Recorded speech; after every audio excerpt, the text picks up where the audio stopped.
তুমি কেতিয়াবা ভাবিছানে মহাকাশত শব্দ আছে নেকি? বাস্তৱতে মহাকাশত বায়ু নাই, সেয়ে সাধাৰণ শব্দ শুনা নাযায়।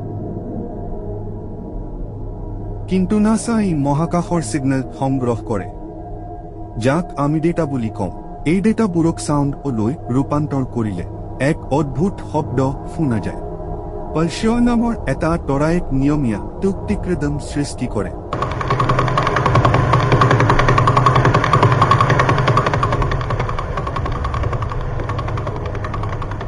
আনহাতে ভগৱান শিৱৰ ডমৰীৰ শব্দ ডম ডম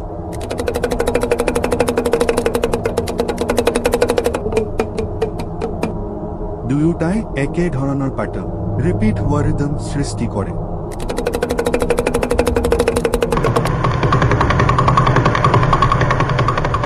বিজ্ঞানৰ মতে বিশ্বব্ৰহ্মাণ্ডত সকলো বস্তু ভাইব্ৰেশ্যনৰ ওপৰত নিৰ্ভৰ কৰে। শেষত ক'ব পাৰি স্পেচ আৰু ডমৰয় দুয়োটাই একে কথা কয়। বিশ্ব মানে ছন্দ, স্পন্দন আৰু শক্তি।